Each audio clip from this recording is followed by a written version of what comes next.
Hey, so we are ready to dive in to the design elements of your site. Now, the very first thing that it's really important for you to do is to make this template yours. So the first thing I'd like you to do is to actually dive in and look at the design elements of it and actually edit them as you wish. So in order to be able to do that, you'll see your main menu in front of you. Go ahead and click on design.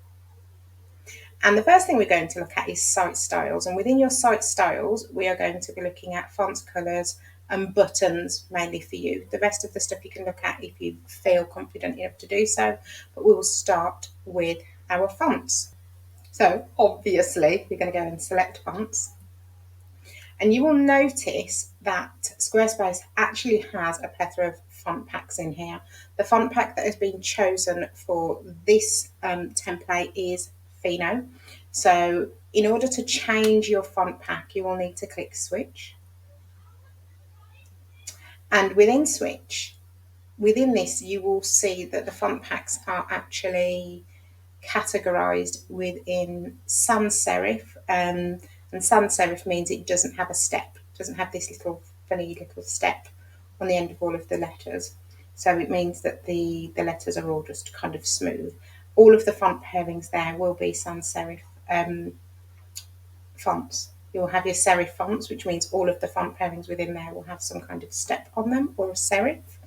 And then you have mixed, and they will either be a main heading of a sans serif font with a serif font for your text, or the other way around. Now, for this one, obviously, I've chosen Fino for you. If you want to go and change your font pack, by all means, you can do so. It's yours. It's really important that you choose a font that is kind of for you. Now, to show you kind of how that changes, all you'll need to do essentially is to click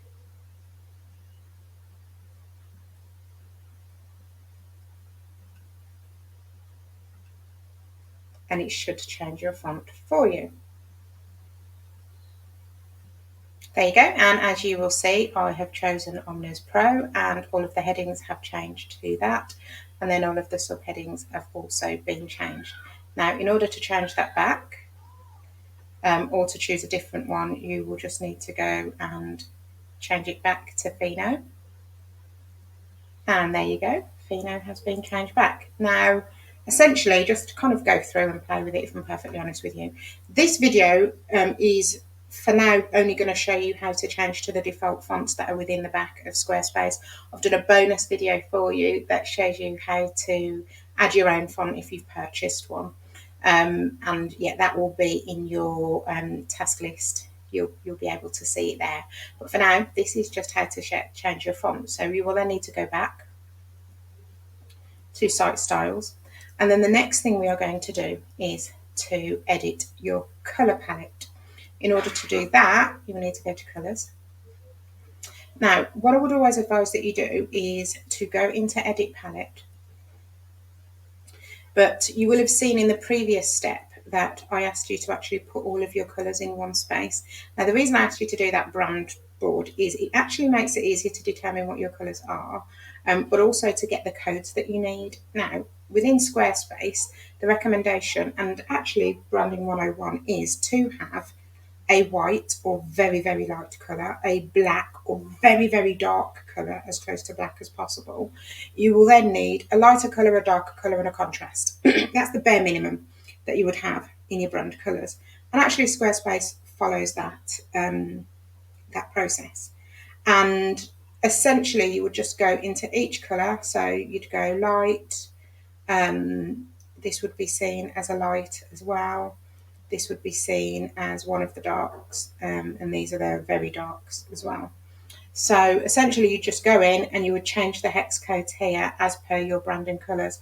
Squarespace only allows you to have 5, so if you have more than 5, choose your main ones and pop them in there.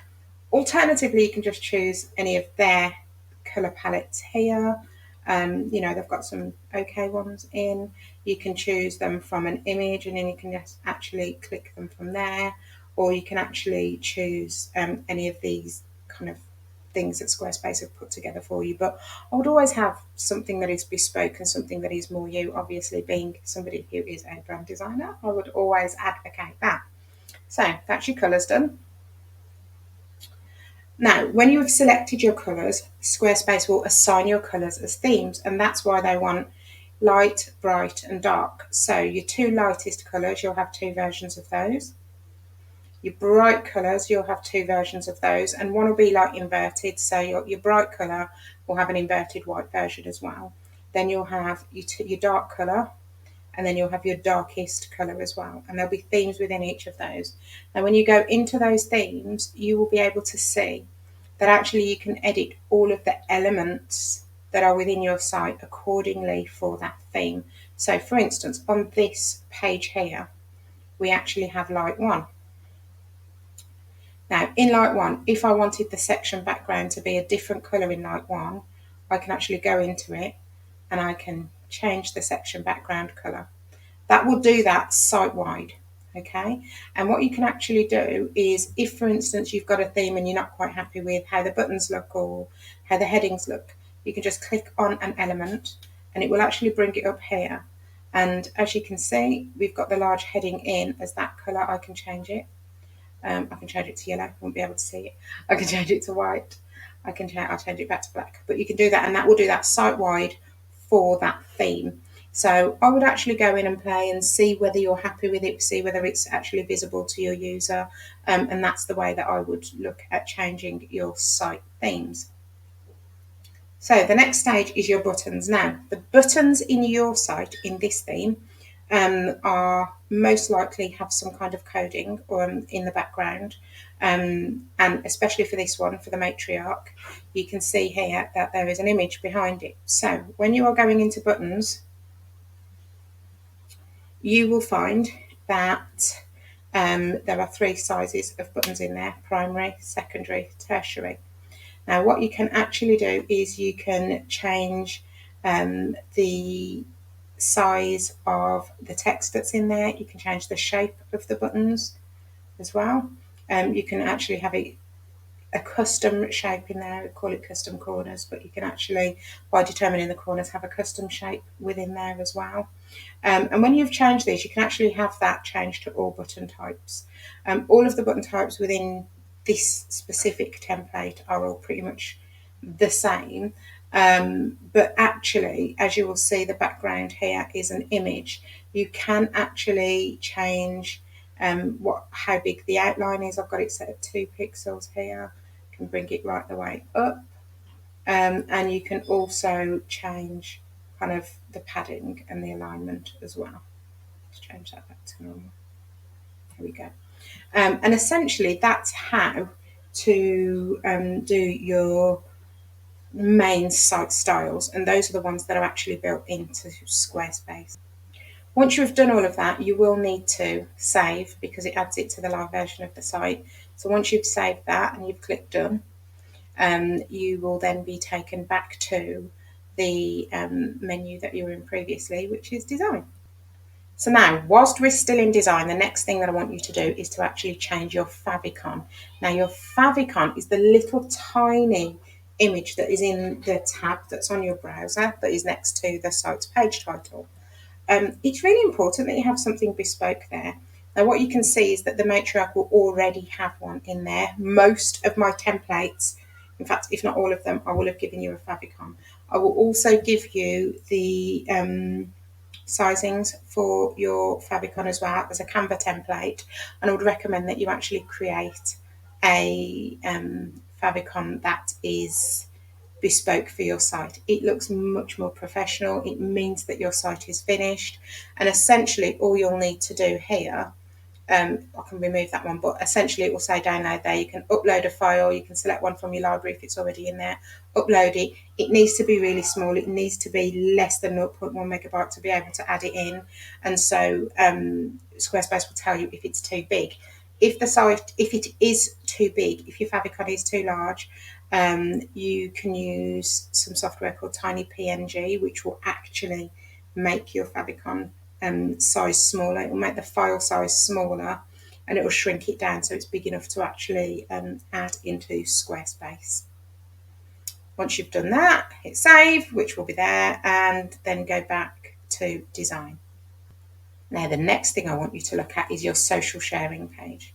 Your social sharing page is the image that pops up whenever you share a link within anything such as LinkedIn or Facebook or WhatsApp or any kind of social media type space where you can just add a link. The social sharing image is what pops up underneath the text or the page title or description when you share a link to any page on your site. Now, you can have a social sharing image for every single page on your site. You can have a bespoke one, but anything that you add here will be the general social sharing image that is on your site. Now, again, as with the favicon, you will have a template within this um,